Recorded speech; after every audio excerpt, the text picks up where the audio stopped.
professor Fábio de volta para dar mais uma super dica para quem for fazer a prova da UEA amanhã. Já é amanhã a prova, é amanhã. Tranquilidade acima de tudo. Tranquilidade de quem estudou, de quem tem confiança de conseguir um ótimo resultado. Então vamos lá. Hoje a gente tem mais uma dica a respeito de eletrodinâmica. Da última vez que eu vim aqui, eu falei a respeito de resistores e capacitores e comparando a ideia que cada um encerrava ali, né? Lógico, na sua respectiva função. E agora eu estou trazendo os geradores e os receptores para fazer uma comparação com o outro também. Então o que acontece? O gerador elétrico ele tem uma função, da mesma forma que o receptor também tem uma função. Qual seria a função do gerador elétrico? O gerador elétrico é um elemento de circuito cuja função é transformar energia não elétrica em energia elétrica. E essa energia elétrica ela é jogada para o circuito de modo que esse circuito funcione. Tudo que tem que funcionar, né, ele precisa de energia. E o gerador, que é ele que é o responsável por jogar energia para o circuito funcionar. Tá? Um lembrete importante aqui a respeito do gerador. O gerador ele fornece energia, ele não fornece carga elétrica. A carga elétrica já está lá nos materiais condutores, nos fios, eles já estão repletos de elétrons livres e com eles estão as cargas elétricas. Então o gerador ele não é um provedor de carga elétrica, ele é um provedor de energia elétrica. É ele que fornece a diferença de potencial, consequentemente, o campo elétrico necessário para gerar uma força elétrica em cima desses portadores de carga, de modo que esses portadores de carga vão começar a se mover de maneira ordenada e a movimentação ordenada dessas cargas elétricas a gente chama de corrente elétrica, que é exatamente o que eu coloquei aqui, ó, que é exatamente a grandeza importante em qualquer fenômeno eletromagnético, a corrente elétrica. É a corrente elétrica que é responsável pela ligação entre a eletricidade e o magnetismo. Então a importância dela aqui sempre tem que ser exaltada. Então o que acontece? Eu tenho aqui o símbolo aqui do gerador. Como seria esse símbolo do gerador? Bom, a gente já está acostumado aqui com o gerador ideal. O gerador ideal é aquele gerador que consegue pegar a energia que ele recebe, que ele transforma total e joga para o circuito funcionar. A gente sabe que de acordo com a segunda lei da termodinâmica isso é impossível. Não tem como uma máquina elétrica ou mecânica funcionar sem dissipar energia elétrica, energia térmica, melhor dizendo. Então sempre vai ter dissipação de energia na forma de calor. Então é exatamente dessa forma que se apresenta, né, melhor dizendo, o gerador real. Eu tenho aqui o símbolo tradicional do gerador, que eu tenho duas barras paralelas de tamanhos diferentes, sendo que o maior é o polo de maior potencial e o menor é o polo de menor potencial, vulgarmente chamado de positivo e negativo, né? Aqui eu tenho a resistência elétrica, a resistência interna, que representa a dissipação de energia na forma de calor. E vamos ter cuidado com isso. Esse símbolo aqui não representa que dentro da bateria tem um resistor. Não, é o que eu falei na dica passada. Resistor não é a mesma coisa que resistência. Resistência é uma característica própria de qualquer material que vai ser atravessado por corrente elétrica. E o resistor é o elemento de circuito, não é a mesma coisa, tá? Então olha aqui, a corrente elétrica ela vai do jeito tradicional dela de corrente convencional. Vai do polo de maior potencial para o polo de menor potencial e graças ao campo elétrico, que na verdade quem vai do polo de maior potencial para o polo de menor potencial é o campo elétrico, tá? Isso do lado de fora. Dentro do gerador, não. Dentro do gerador, que eu já vi questões cobrando isso, dentro do gerador, o sentido da corrente elétrica é do menor potencial para o maior potencial. Porque, de certa forma, vai ser um movimento de cargas forçado. Todo movimento dentro do gerador, ele é forçado. Ele não é espontâneo. Espontâneo é do lado de fora. Dentro dele vai ser forçado. Então, a gente tem que ficar esperto com isso daí. Outras coisas aqui que a gente tem que ficar esperto, que eu já vi em questões da UEA, tanto a curva característica, quanto a utilização da equação do gerador. A curva característica nada mais era que uma representação gráfica da equação do gerador. Porque se a gente for olhar a equação do gerador com um viés matemático, a gente vai ver que isso aqui é uma função de primeiro grau. E como toda função de primeiro grau, a curva é uma reta. Curva é uma reta? É. Todo gráfico é uma curva.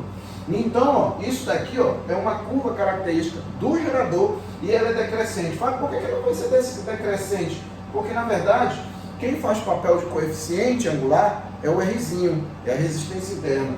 O epsilon faz papel de coeficiente linear, que é exatamente o ponto onde a reta intercepta o eixo dos y, né? Que é exatamente esse ponto. E esse daqui, ó, esse outro ponto, que seria, digamos assim, a raiz da função, que é o ponto onde a reta intercepta o eixo das abscissas, que no nosso caso aqui é o I, é uma corrente elétrica. Só que essa corrente elétrica não é qualquer corrente elétrica, é uma corrente de curto-circuito. E essa corrente de curto-circuito é ela que vai estar circulando no gerador quando ele for colocado em curto-circuito. Na verdade, a energia vai estar sendo dissipada totalmente na resistência interna do gerador. E como resultado, essa bateria vai estar aquecendo, né? Então eu já vi questões onde era jogado simplesmente no espelho do aluno essa curva característica, aí tinha um valor aqui e outro aqui. Esses dois valores tu já tem que saber quem é. Tu já tem que saber que esse ponto aqui é a força eletromotriz, que é o epsilon, e esse ponto onde a reta corta o eixo horizontal é a corrente de curto-circuito. E essa corrente de curto-circuito, ela é uma razão entre a força eletromotriz e a resistência interna da bateria. E essa corrente elétrica também vai existir quando, como eu já falei, quando a bateria estiver em curto-circuito, ou seja, a diferença de potencial é nula, tá? Aí o que acontece? Eu tenho um gerador cuja função é transformar a energia não elétrica em elétrica, e eu tenho um receptor.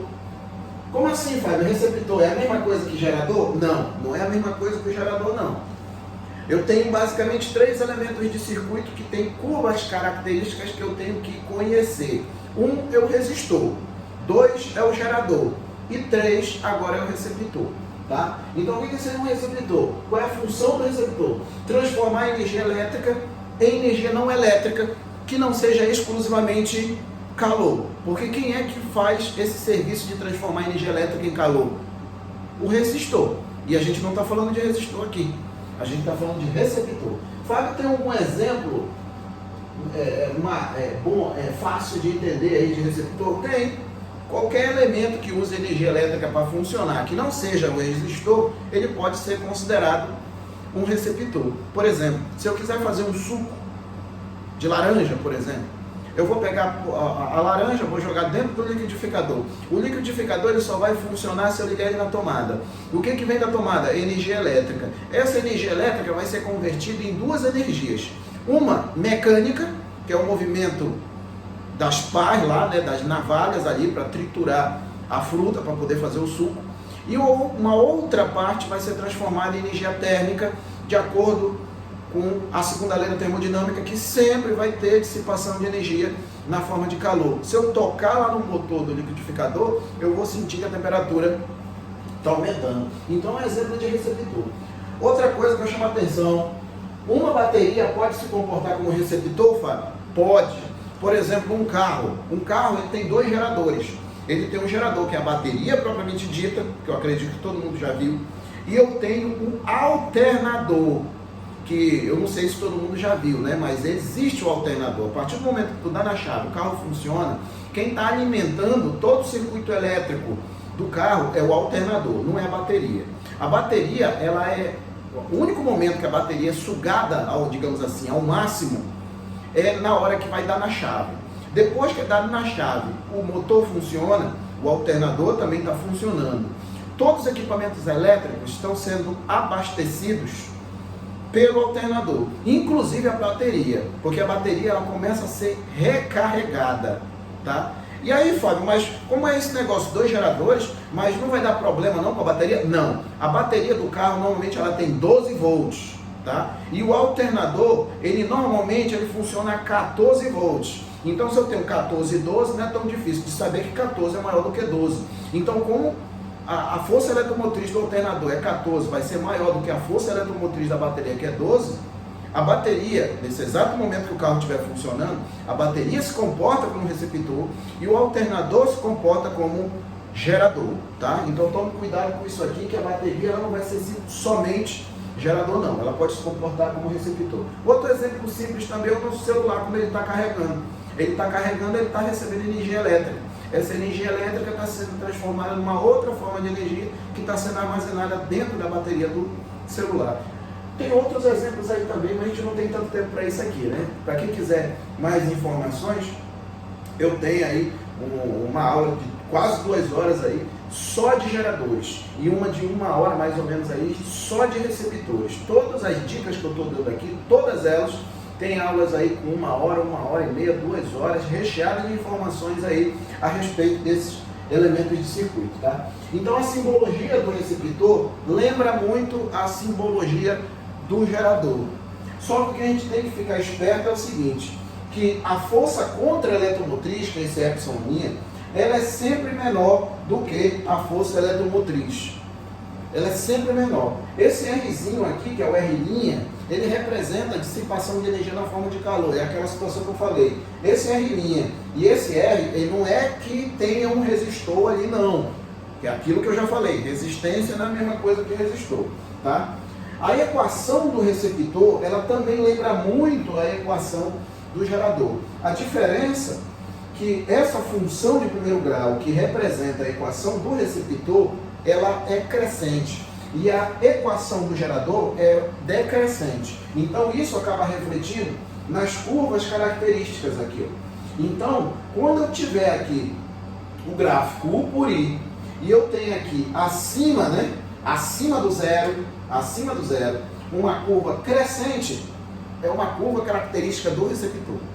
Se eu tiver decrescente, é uma curva característica do gerador. Mas olha só, na dica anterior, tu colocou a curva característica do resistor, não foi? Foi.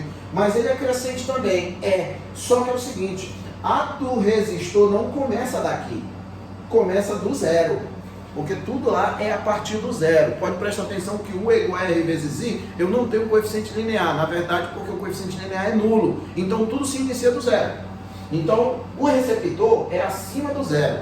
O resistor é no zero. É uma forma de tu lembrar ali na hora ali, que talvez cobre essa parte aqui de curva característica. E você tem que conhecer. Aqui eu coloquei, só para ilustrar, né? Desencargo de consciência, pecado que eu não vou levar para a cova. Porque eu, sinceramente, eu nunca vi isso daqui ser usado aqui na prova da UEA. Eu nunca vi. Mas também tem lá nas aulas que eu disse que tem aí no meu canal. Então tem a equação geral, equação do gerador receptor, que na verdade é para calcular a corrente elétrica total. A corrente elétrica total do circuito, quando já foi calculado a resistência equivalente, e essa corrente total ela só vai ter só um único caminho. Tanto a força eletromotriz resultante quanto a força contra-eletromotriz resultante, todo mundo ali vai estar sendo percorrido pela mesma corrente elétrica. Da mesma forma que todas as resistências também vão estar sendo percorridos pela mesma corrente elétrica. E isso vai caracterizar resistores em série. Então, Fábio, dá para levar a ideia da associação série paralela dos resistores para cá para os geradores? Dá sim. Aí o que acontece aqui? As resistências estão todas somadas. Outra coisa que também eu tenho geradores em série e geradores em paralelo. Geradores em série é a mesma arrumação que eu tenho dos resistores, um seguido do outro, um do lado do outro. Todo mundo vai ser percorrido, né?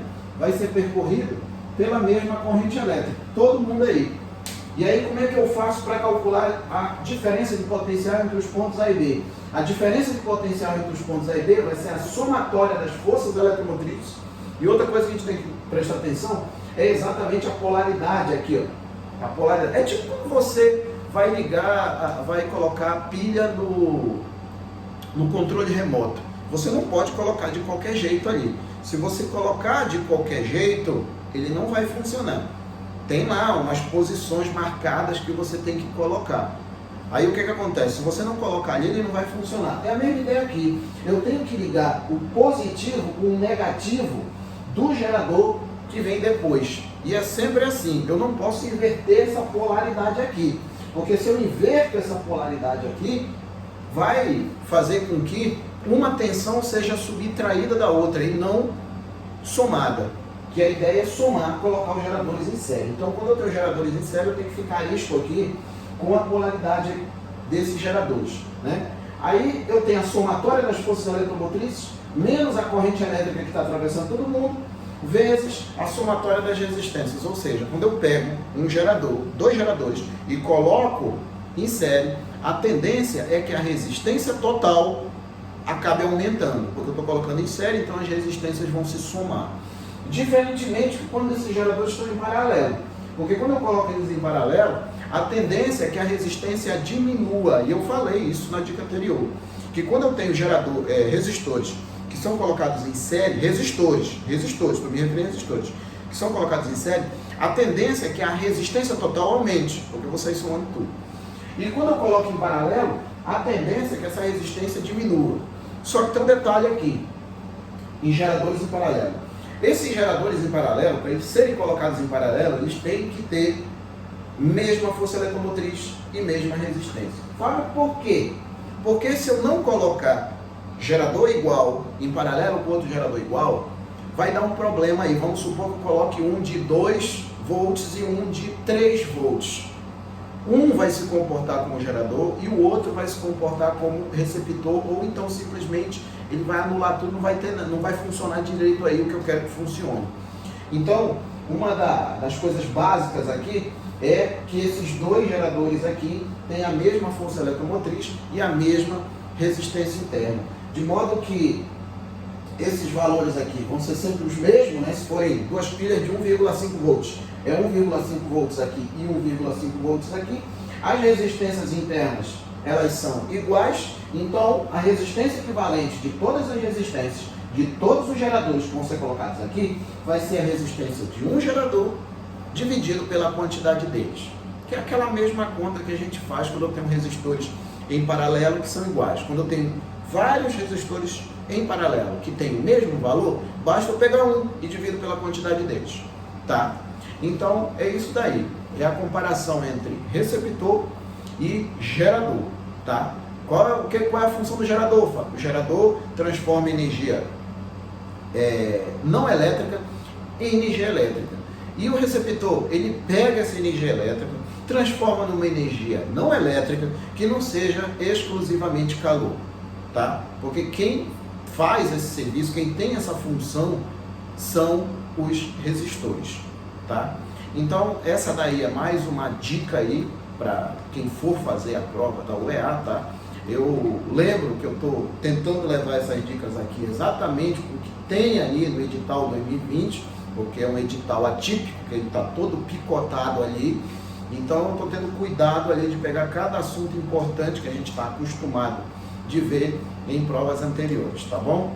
Então, espero ter contribuído aí de alguma forma para vocês. Se você gostou dessa iniciativa, curte esse vídeo aí, comenta aí embaixo se sugere algum outro assunto que você esteja precisando, mas se bem que a gente está muito em cima, né? A prova já é amanhã, então eu recomendo você não estar mais se estressando em estar vendo vídeos compridos, né?